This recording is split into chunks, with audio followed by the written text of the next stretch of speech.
So the talk today is best practices for integrating Google Wallet to your app. My name is Edson Yanaga. I'm a developer relations engineer at Google. I'm responsible for wallets. I'm also a Java champion and a former 7 times Microsoft MVP. One thing that I did when I joined Google this year, I learned that Googlers can't be Microsoft MVP, so unfortunately I didn't get my award renewed. And a fun fact about me is that I'm a Japanese Brazilian that's now living in the US and who traveled to London for DroidCon. Okay? So very glad to be here for the first time delivering a presentation to this amazing audience. So what is Google Wallet? Well, we are DroidCon. I think it doesn't matter much if I make a question like who has an Android phone? Okay. In other audiences it would be weird, but well, here it's even weirder. And I'd like to say that Google Wallet, you also might be wondering, well, we're talking about Google Wallet. Before you had this Google Pay thing and also GPay. That's a very common question that has different answers depending on where you are. So I also don't know the exact answer. I'll be able to tell you what is Google Wallet. And if you're thinking about, well, this is confusing. Yeah, sometimes Google does a bit of that. And well, it's ambiguous and it's not on purpose, sorry. So Google Wallet allows you to transform all of your daily things that you have in your physical wallets in digital stuff.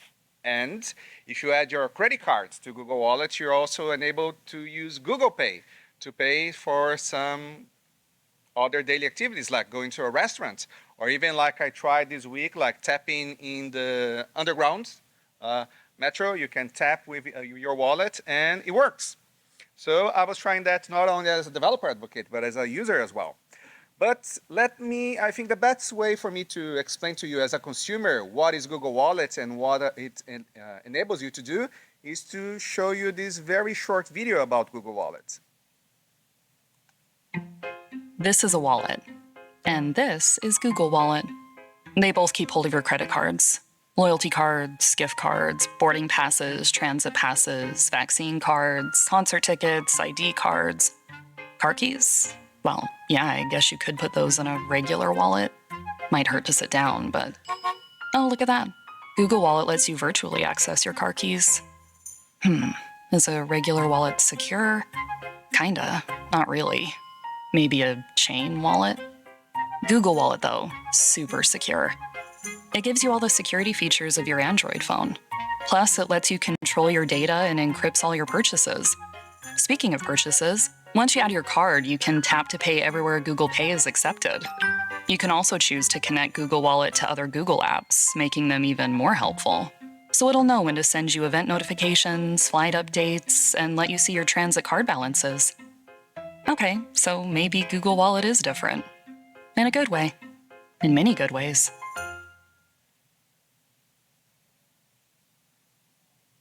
Not coming soon anymore. Google Wallet is live in 39 countries and more are coming very soon. So this is Google Wallet from a consumer perspective. But I'm a developer. Well, we're here at DroidCon, we're developers. So why should I care about Google Wallet?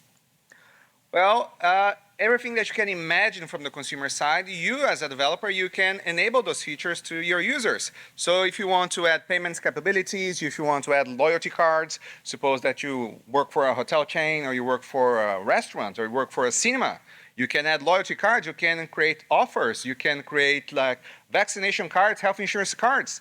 And you can also create new use cases that were planned initially for Google Wallet, because we also have what we call a generic pass. With a generic pass, you don't have to fit in one of the predefined verticals that we have for Google Wallet, and you can create your own. So we're waiting for you. If developers are the new kingmakers, we are waiting for you to create this new use case that will amaze people everywhere. And just a quick pause for the picture. Thank you. I can't become prettier, but well, at least I'm not making weird faces while I'm talking. So some of the capabilities of Google Wallet, you can enable also NFC. If you want to provide some smart tap integration, you have a smart tap reader, you can integrate with Google Wallet providing that.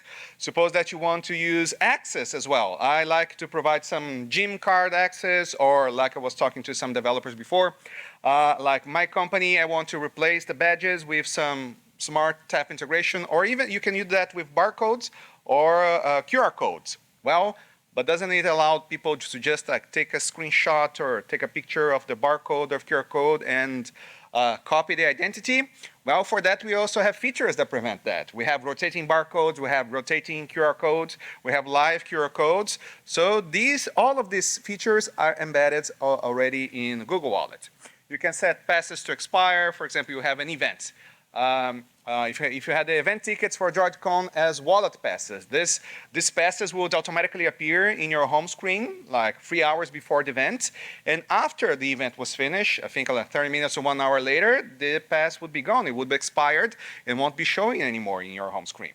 So that's some of the features that you can have with Google Wallet. If you have like multiple boarding passes for the same family and you have all of them in your wallet, you can group them and you can like slide them to have access for you, for your wife, for your kids, all in the same phone, and much more. So, how can we do that as developers using the Google Wallet API? Yeah. So I did all of that, but I have to give you a disclaimer. Some of the current limitation is that we are only in 39 countries, but we already have here in the UK, we are available already on these countries on the list, but don't worry, like many more countries are coming very soon, and they will be available with Google Wallet. For you to be able to use Google Wallet in your Android device, you need to have access to Google Play services. So the Google Wallet SDK is going to check if you have access to this particular API. And you need the Google Wallet app installed in your device. So if you have a Pixel phone, I believe that most of you had it automatically downloaded when Google Wallet was launched a couple of weeks ago. But just in case you have like any other device that is not a Pixel phone, you might need to manually download the Google Wallet app. And if you didn't yet, I strongly recommend you to do so. So I want to create passes for Google Wallet. So let's get into the technical details of how can you as a developer create those passes. First, just like as we're working with Java or Kotlin, we have the notion of classes and objects. Well, classes and objects in the Google Wallet API are not exactly classes and objects like in object-oriented languages. It's a bit different. But instead of just trying to show some JSON or abstractions, I want to show a live demo of how it works. So if I move here to my browser, if I find the right icon, so if I go here, if I go to developers.google.com/wallet, you can see in the top of the screen, we have a lot of different verticals. And if I choose one of them, let's try, for example, event tickets. You'll be directed to the documentation. If you go here to the bottom left corner of the documentation, you see pass template. When you have a pass template, you can see here a live preview of what your pass will show when you use that, either on the web interface or in your Android phone. So if I decide to type here, well, issue name, we're in DroidCon, and the event is going to be the London, and venue is going to be, oh, I forgot the name of the venue, Business Design Center. And we can even add a date, the day for today, October 28th. We can add a time. Some of this information is optional. I could provide like a logo image to be put here on the top. I can add a hero, so it's going to be like big here below the date. So all of these are some very interesting information that I can provide. Provide like barcode or QR code. I'm going to type some information, A, B, C, D, E. And here it is. I have my pass, so this is going to be like similar when I add this pass to my Android phone, or if somebody decides to add this particular pass through a web page, this is the way it's going to look on the web interface. But don't worry, because everything is added to your Google account. So if you decide to click on a button called Add to Google Wallet on a web page, when you click on that particular web page, that pass is going to be automatically transferred to your Android phone. And depending on the configuration, you can allow your users to use the same pass across their multiple devices. You can allow your user to use this particular pass only in one device, or you can allow your users to share this particular pass across multiple accounts and devices. So you as a developer, you're in control of how your users will be using your passes. And we have this pass template because sometimes it's hard to visualize how your pass is going to look in your device just by looking at this JSON. Because unfortunately, the way that we have to define your wallet passes is through this JSON configuration. But believe me, it could be worse. It could be YAML. I don't know how many of you are YAML fans, but it could be YAML. It could be worse. So here you have, or for the XML fans, I'm an XML fan. It could be XML. So here you have the event ticket class. So what is the distinction between classes and objects in the wallet API? Depending on the particular vertical that you're using. Classes are the stuff that is common to all the passes that you're going to issue. Okay? So for example, I'm creating passes for the attendees of DroidCon. So some common information that is the same for everybody, like the name of the event, maybe the date, maybe the venue, but some particular information that is exclusive to each one of those attendees. The name of the pass holder, like the type of the ticket, the identification number, which is the information that is going to provide in the barcode or the QR code, or what else? The image that you can show in the pass. So this kind of information can be different depending on the user. So in the class, you can see here that the venue is going to be the same for everybody. The issuer name, the name of the event is going to be the same for everybody. The date as well. But for the ticket objects, then you're going to provide the information that is specific to each one of those users. Okay? And why we did why did we create the design this way? Well, because wallet passes can be updated dynamically. So suppose that, well, for a certain reason, we had bad weather for an outdoor event, and we decide to postpone that for the next week.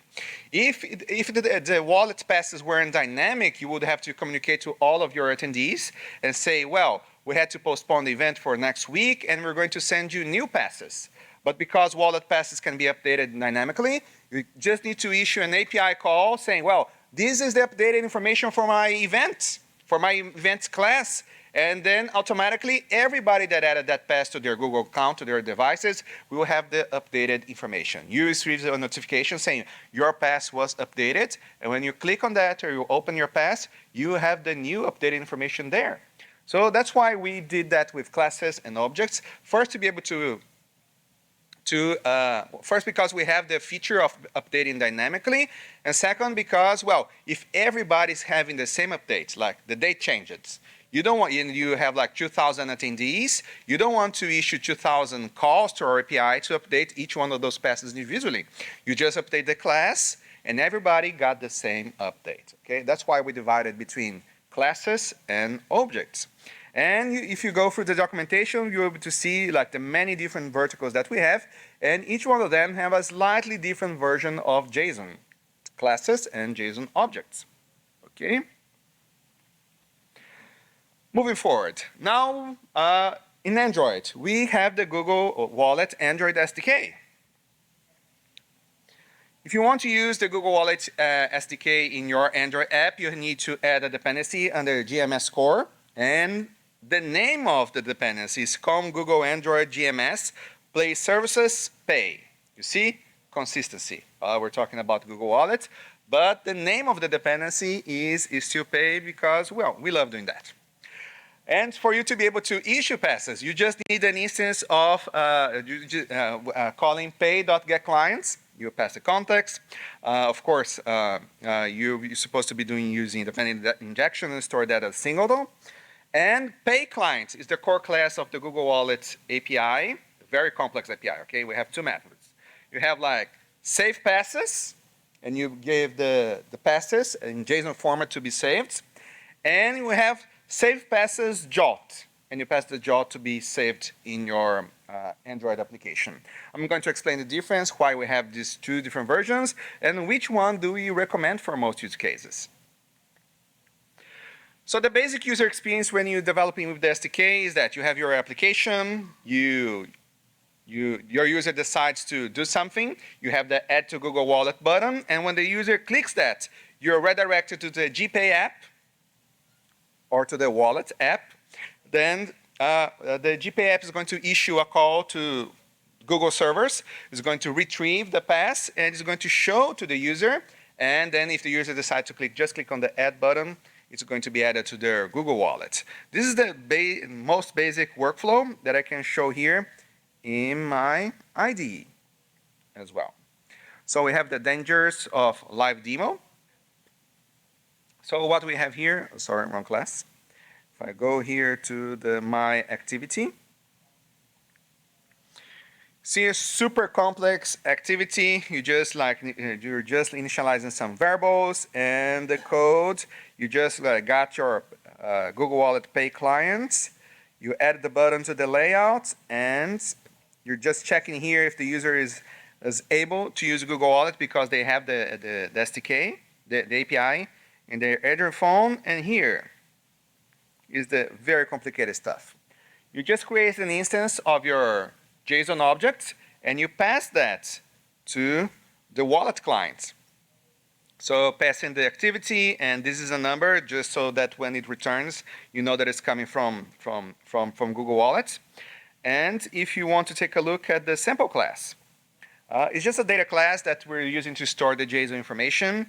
So the thing that might vary depending on like issuer email, issuer ID, and pass ID are the information that you need to create an account with the Google Wallet console to be able to issue those passes. But everything else is just like basic JSON that I generated on the template. I copy paste it and copy it there and paste it here in my code. Okay. So there's not much, and you might think, well, it's a lot of boilerplate code just to add to your pass. Well, we can improve that. I'm going to show something later that will help you to make it even easier for you to be issuing wallet passes in your Android application. Okay. So the basic workflow, saving passes using JSON. This is just a basic workflow that I explained before. Your application is going to show the user, well, you can add to Google Wallet. And you can see there in the bottom of the screen the Add to Google Wallet button. Then once you click, you're going to be redirected to the Wallet or GPay app, depending on the country that you are. And it's going to show the app. And if you decide to click on the green button in the bottom right corner of your screen, and your screen, then your pass is going to be added to Google Wallet. Okay? This is the basic workflow, and hopefully I'll be able to show that in my phone. So if we decide to run this application here, let's see, fingers crossed. I'm going to run. Oh, it's already running. So I have the sample application. I'm just showing a picture of the possible pass that I'm generating. I'm going to click on the Add to Google Wallet. I issue a call to the Google servers, and it's showing here on the screen. And the user can decide if they want to add to their Google Wallet. So if I click on Add it, and I can click here, oops, Viewing Wallet, it's already there. Okay, it's together with my other information. Here I have the details that you can provide also as in your JSON file. I have more information. I can go back here. It went back to my application. But if you go to your Google Wallet, you can see that it's stored together with your cards and with my other passes. So here I have like a DroidCon, my DroidCon pass. Here I also have my monorail ticket that I used this week in Zurich. I also have some other sample ones. I have some coffee vouchers that I used in another conference. So yes, you can do that, coffee vouchers, drink vouchers, redeemable ones included in your wallet API. And I also have some loyalty information, like my loyalty for Delta Airlines. So everything is added, and here I have my pass. Super simple, super streamlined for you as a developer to add these passes to your Android phone. What else? So let's move forward. So, well, I know the Android side looks fairly simple. How can I give the first steps to be issuing passes? Well, first, you need to create an issuer account. An issuer account is the way that you're going to tell Google that you're the person that's going to generate the passes. And initially, the easiest way, as of today, the easiest way is for you to go to our website, developers.google.com/wallet, and click on the button, create a temporary issuer account. Then you're just going to provide your email, because that particular email is the only one that you're going to be able to add passes to. Okay? If you try to issue a pass to another account, another Google account with another email, it will fail because you're not authorized to. But if you click that, it's instantaneous. So in the next 7 days, you'll be able to create an issue like developer and temporary passes. After the 7-day period expires, you can just go back and register and enroll your email again. You're going to be given this particular information, issuer ID and pass class ID. I strongly recommend you to copy this information because it will be hard for you to get it later. And because we're talking about examples, when you create a temporary issuer account, we already create a generic class for you. So generic classes can only be created through APIs. All the other verticals, you can go to the UI and create the classes by yourself. But generic class, you need to programmatically create through the API. So we already created one for you, and we also show you a sample object that you can issue your account. That's what I did in this particular example. Okay. Well, the next slide is just for later reference. I'm just mentioning the steps that I described, showing you the codes. So you need to create the pass in JSON. You're abstracting that in a data class. You're going to save the pass with this particular code. And you're going to handle the pass save result, which is, well, pretty simple Android code. It was successful. Well, everything went well. You're going to show the pass. This is the basic flow. You're creating the JSON in your Android app. You're sending that JSON to the Google servers. It's for your pass to be created on the backend API. And you're retrieving the pass that is ready, and adding that to your Google Wallet. But the recommended way, this is possible, but the recommended way that we have for you to be adding those particular passes to your Google Wallet account is by using JOT. And why should we be doing that instead of using JSON? Well, JOTs are generated on the server side. I know we're talking about Android developers, we're talking about client-side applications, but the best practice you can create on the client side, but the best practice here for Google Wallet is to generate them on the server side. And why is that? Because for you to be able to create the pass, you have to sign that. And when you're releasing your application, if a user might, for example, decompile your application and get access to the confidential information, the sensitive information that is required to sign your passes. So for you to prevent this kind of security issues, we recommend that the server-side application is generating the passes. So the server-side application has the certificate to be able to sign those JOT passes with the Google APIs. Okay. And another benefit of using that is that, well, whenever you release an Android application to your users, it's already legacy. So it's very likely that the users will never update that particular application. But then you decided as a business, well, now I have a new version of the pass that I want to provide to the users. But I have like thousands of people still using the old version of my application. If you're generating your passes on their server side, your users, doesn't matter which kind of the application version they're using, they will always have the latest pass version provided to their Google Wallets. Okay. So the suggested JOT workflow that you can have when you're using like server-side generation for your pass is that your user clicks to add to the Google Wallet button. Your app is going to post to your backend server, I want to create a pass. Your backend server is going to create the JSON. Well, let the backend engineers deal with the JSON. So they're going to create the JSON template that. They're going to sign that using their service account. There's more to that. They're going to send that to Google API servers. They're going to retrieve a signed JOT, and you get just that big screen, that big JOT string, pass it to your Android application, and you pass to that method save pass JOT, and you're done. So the password already generated. You just have to show that to your user. Cool. So using this approach, the client only needs to call the backend service to generate the pass and save it with the appropriate methods with the Google Wallet SDK.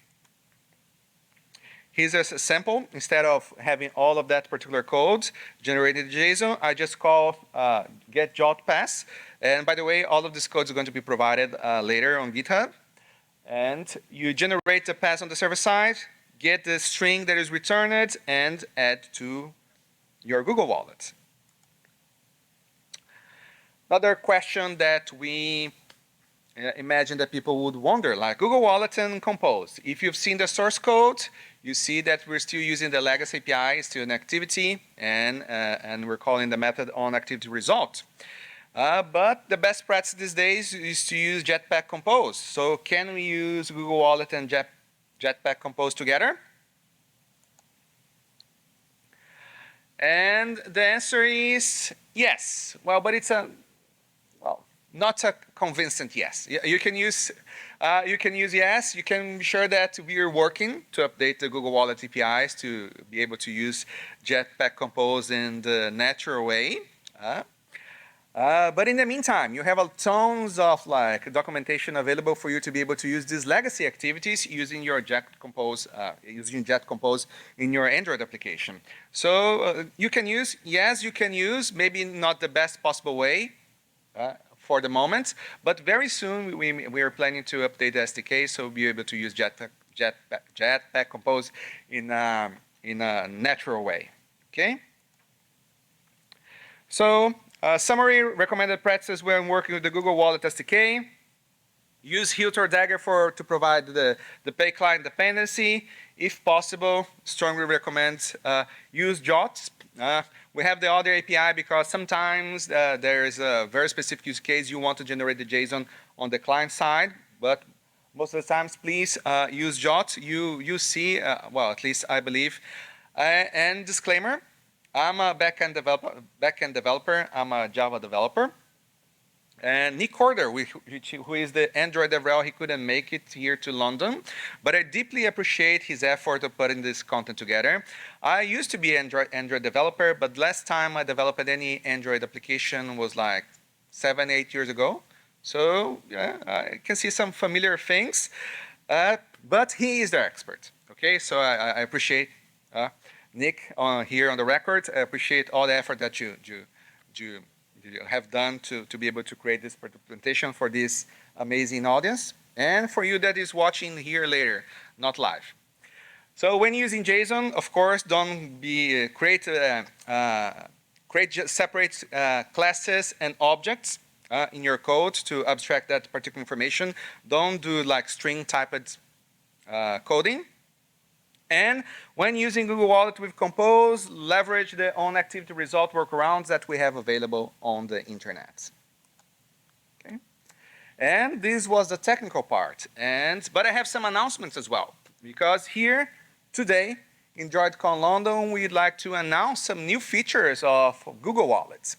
The first one is that, remember that I mentioned, well, it's a lot of boilerplate code for you to get started, and that code usually is the same in all of the applications that you're developing with passes. Well, we're announcing the Google Wallet template for Android Studio. So it generates most of the boilerplate code for using wallet passes, works with Kotlin and Java. It's set up for both JSON and JOT interchangeability. And it's going to be available soon in Android Studio, probably in the next release, but don't trust me, okay? Check the updates. I had to make this disclaimer. So the same way that you can go here today and go File, New, and you go to Google here in the bottom. You see, you have Google Pay activity, it's super small, Okay, but trust me, it's written Google Pay activity. In the bottom of that, you have Google Wallet activity. The source code is already there, just waiting for the product manager and engineering team to release that to you. So don't trust my word. The next announcement is the open source pass converter. I know that we as Android developers, sometimes in the same company, we have another team that is working with other platforms and to create those passes. And we know there are different passes formats in their market, at least 3. So we have different companies creating their own passes, which serve kind of the same purpose. Some APIs, they have more features, less features. Some have more information, less information. And we know that it can be super complicated for you as a developer to be mapping. Well, in this particular format, they call it this. In this other format, they call it that. Well, in this format, the information is structured. In the other one, it's just a string. So we made the heavy lifting for you. So we spent months trying to map the information that is available in multiple different kinds of passes formats, and we created a sample project that allows you to learn how that fields are mapped between different types of passes formats. So I have a loyalty card in one format and I have a loyalty card in the other one.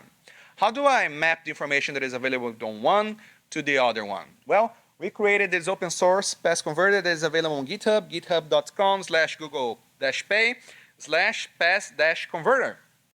If you go there, you can study the source code. It's Apache licensed. You can take a look at that. You can see how the fields are mapped. If you want to run some examples, as you can see here in the video, that I don't know, I was expecting it to be live playing, but you can get like files from different formats. You can pass that to this web interface, and it's going to convert automatically between one or the other. And actually, I have here, I won't be able to run it now, but this particular pass, because I have a developer account too, I copied this pass from this phone, this other phone, to this Android phone. Okay, so the same pass, I was able to use the two, convert, and add here to Google Wallet. Okay, so please take a look at the project. Well, we know it's not finalized. It's still a learning tool. We're waiting for improvements. And if you try it and find a bug, please create a GitHub issue. We'll be more than happy to take a look at that. And kudos to Steve. Steve, if you're watching the session, thank you for creating this converter project. And last but not least, well, I mentioned to you, well, to be issuing passes, you need to create a temporary issuer account, and it's only valid for 7 days, then you need to reapply, okay? Well, maybe it's not the best possible outcome, because when you're going to production, you have to follow other set of steps. So that's why I'm announcing now, which that is going to be available soon again, the Google Wallet developer mode. With developer mode, you can create your issuer account and start issuing your passes, any kind of passes, with your real credentials at the same moment. So you don't have to create like temporary credentials that you have to change later. You can create your real credentials now, and start that in developer mode. And the new developer mode allows you to also to add the users that are going to be part of your tests. Well, I want to issue passes not only to my account. I also want to issue passes to my family, to my friends, to my colleagues at work. Well, just by adding their Google account emails in the developer mode, they will be able to receive the passes that you're creating too. And for me to be able to show that, I can go here, and if I go to pay.google.com/business-console/home, you'll be, actually, let me try to do this. That's why you know it's a live demo, okay? And let me, okay, back to the screen, yes. So I have here, and by the way, this is not live yet. I have like developer access to this particular API that is going to be available soon. And you can see here, well, I already have an issuer account, but because I want to show you the new way, I'm going to create a new business. And this one is going to be DroidCon London Developer. Here I'm the UK. Yes, I've read the agreement, like everybody does. And here I am. I already have access to that, and if I want to start issuing passes, I just have to read the documentation, okay? Because you need to create a Google Cloud account, you need to create a Google Cloud project, and enable the wallet API. You won't be billed, you won't be charged for that, but you need that Google Cloud account because we need those credentials to access the wallet API, okay? So it's just for authentication, authorization purposes. So once you create that, you can go here to the Google Wallet API and you can read the documentation or you can build your first pass. And again, of course, you're going to read everything and continue. I'm not encouraging anybody to skip that, just in case the lawyer is watching. So Google Wallet API, what we have here, issuer ID. This string you have to save because you're going to use everywhere. You have to create your passes, the ID of your passes, the ID of your classes, your objects. You need to start with this string. This is your issuer ID. Here I have this green box saying that I already have publishing access. I'm authorized to deliver passes to production because I already have another business that is authorized. But for you as a developer, you won't be able to, initially you won't be able to issue passes in production mode, just test mode, okay? And you can already complete the business profile if you have the information, business identity, business information. So the Google Wallet team can approve your business for production. But in the meantime, it's here. You can already create a class. Okay. Let's try to create a class. I want to create what can we do? Let's create an offer. An offer, I need to create the issuer name. It's going to be DroidCon London. The class ID, remember that I mentioned, that's where it gets tricky. Did I copy the number? No, of course not. So if I go back here, I'm going to copy this one, create a class, an offer, DroidCon London. The class ID is going to be DroidCon test. And the status, draft for now, here said like multiple holders, one user, all devices, one user, one device. Geolocation, the logo, image, URL. Let's try to get any. Droids, London, droidcon.com. You can get the image URL.